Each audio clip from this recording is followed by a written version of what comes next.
Hello friends, welcome to Kala's kitchen. ఈరోజు మన recipe వచ్చేసి బ్రేక్ఫాస్ట్ రెసిపీ. చాలా టేస్టీ రెసిపీ అండి. మినపవడాలు అందరికీ నచ్చుతాయి. ప్రిపరేషన్లోకి వస్తే మంచిగా మినపగుళ్ళని 7 గంటల వరకు నానబెట్టేసి నీళ్లు లేకుండా వంపి పక్కన పెట్టేసుకోండి. సో ఈ పిండి కోసం వాటర్ యూస్ చేయొద్దండి. యూస్ చేస్తే తక్కువగా యూస్ చేయాలి, ఎందుకంటే చాలా లూజ్ అయిపోతుంది వాటర్ వాడితే. సో వాటర్ లేకుండా ఇలా మిక్సీలో గట్టిగా రుబ్బేసుకోండి.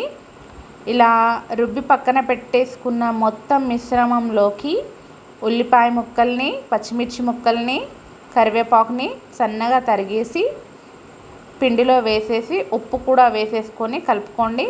ఆయిల్ పెట్టేసుకొని చిన్న చిన్న వడల్లాగా డీప్ ఫ్రై చేసేసుకుంటే ఎంతో టేస్టీగా ఉండే మినప వడలు బ్రేక్ఫాస్ట్లోకి మీరు దీన్ని పెరుగు పచ్చడి లేకపోతే పల్లీ చట్నీతో సర్వ్ చేసుకోవచ్చండి. Thanks for watching.